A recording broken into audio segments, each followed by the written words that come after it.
शैली चौधरी का future Bharatiya Janata party में ठीक रह जाएगा, ये कहीं ना कहीं श्योरिटी की बात जरूर हुई होगी। और उस श्योरिटी के अंदर कृष्णपाल गुर्जर जी की जितनी भूमिका थी, मनमोहन भड़ाना की भूमिका भी कम नहीं थी। कांग्रेस आला कमान ने, हरियाणा कांग्रेस के प्रभारी बी के हरिप्रसाद जी ने यह स्पष्ट कर दिया है। दिल्ली में प्रेस कॉन्फ्रेंस में उन्होंने कह दिया कि शैली चौधरी ने वोट अपना क्रॉस किया था। इसमें नारायणगढ़ के विधायक श्रीमती शैली चौधरी, सदुरा क्षेत्र के विधायक श्रीमती रेणु बालाजी और पुनाना के विधायक मोहम्मद इलियास जी और हतिन के विधायक मोहम्मद इजराइल, ये 4 लोग क्रॉस वोटिंग किया है।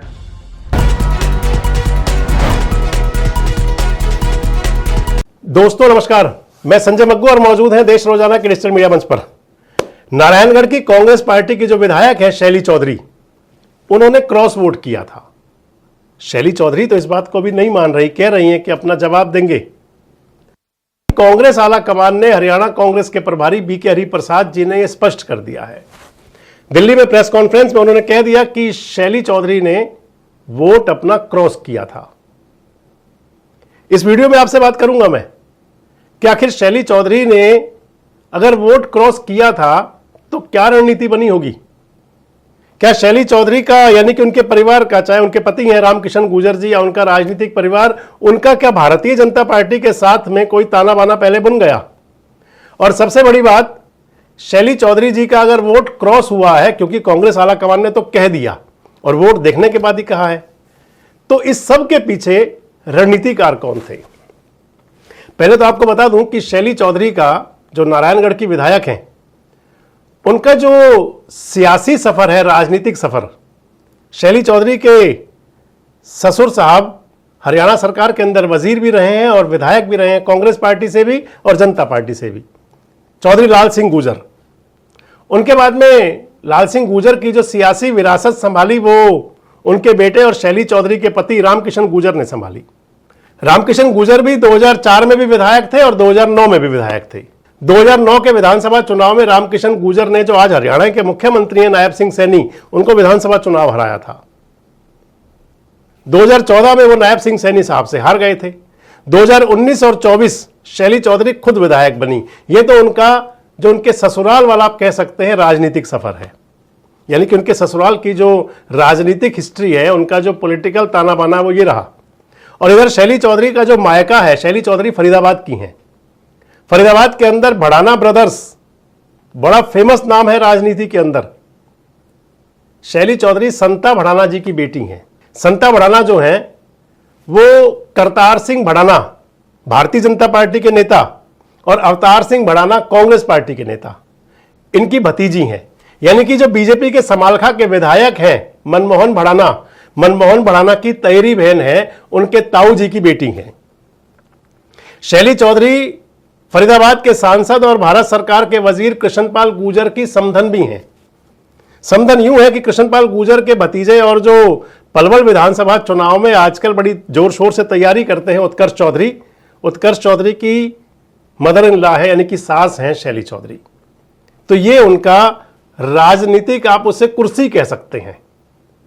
जिस प्रकार से जमीन जायदाद के मामले में कुर्सी होती है, किससे कहां आया, तो आप समझ लीजिए कि शैली चौधरी का, चाहे वो ससुराल वाला पक्ष है चाहे मायके वाला पक्ष है, दोनों राजनीतिक रूप से बड़ा मजबूत रहा है। शैली चौधरी अगर नायब सिंह सैनी की परंपरागत विरोधी रहे, उनका परिवार अगर, क्योंकि 2014 में मैंने आपको बताया कि नायब सिंह सैनी साहब ने उनको हराया और 2009 में उनसे हारे रामकिशन गुर्जर जी से। 2019 के चुनाव आते आते तक, क्योंकि 2016 में रामकिशन गुर्जर जी को एक मामले में, सुसाइड के मामले में अदालत से सजा हो गई थी, हालांकि उस पर जमानत पर है अभी हाईकोर्ट से। और इधर शैली चौधरी को, क्योंकि रामकिशन गुर्जर जी जब चुनाव लड़ने के लिए अयोग्य हो गए तो उन्होंने अपनी धर्मपत्नी को मैदान में उतारा। इधर 2019 में सैनी साहब चले गए थे लोकसभा में कुरुक्षेत्र से, और 2024 का चुनाव उन्होंने लाडवा से लड़ लिया। यानी कि टसल्स खत्म हुए। अब सियासी सूत्र बताते हैं कि शैली चौधरी के जो वोट क्रॉस करने के पीछे हालांकि कृष्णपाल गूजर जी का भी नाम है कि कृष्णपाल गूजर भी थे, लेकिन मेरे सूत्र बताते हैं कि इसके अंदर मनमोहन भड़ाना की भी बड़ी भूमिका थी। मनमोहन भड़ाना क्योंकि उनके भाई हैं, चाचा के बेटे हैं, मनोहर लाल खट्टर जी के बहुत नज़दीक हैं, क्योंकि खट्टर साहब की लोकसभा के अंदर ही उनका विधानसभा क्षेत्र है समालखा के विधायक हैं मनमोहन भड़ाना। और मनमोहन भड़ाना इधर जितने मनोहर लाल जी के नज़दीक हैं उतने ही नज़दीक वो कृष्णपाल गूजर के भी हैं। उनको जो विधानसभा का टिकट मिला उसमें कृष्णपाल गूजर की भी भूमिका बड़ी थी। इधर क्योंकि रिश्तेदारी का नाता भी हो गया, तो सब मिला करके शैली चौधरी का फ्यूचर भारतीय जनता पार्टी में ठीक रह जाएगा, ये कहीं ना कहीं श्योरिटी की बात जरूर हुई होगी। और उस श्योरिटी के अंदर कृष्णपाल गूजर जी की जितनी भूमिका थी, मनमोहन भड़ाना की भूमिका भी कम नहीं थी। अब राजनीतिक चर्चाएं हैं कि शैली चौधरी का विधानसभा से इस्तीफा होगा, क्योंकि रामकिशन गूजर जी तो छोड़ चुके हैं कांग्रेस पार्टी।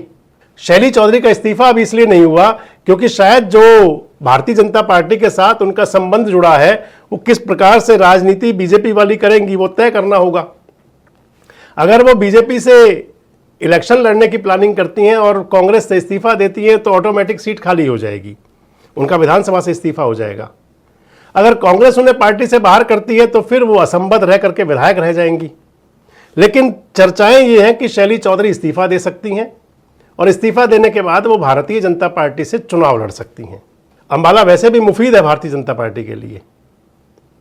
क्या लगता है आपको, शैली चौधरी इस्तीफा देंगी और या फिर सब ऐसे ही चलता रह जाएगा? और दूसरा जो मैंने आपको बताया, क्या रहा था, किस आधार पर क्रॉस वोटिंग हुई थी, मनमोहन भड़ाना और करतार भड़ाना की कितनी बड़ी भूमिका थी तथा कृष्णपाल गूजर कितनी बड़ी भूमिका में थे?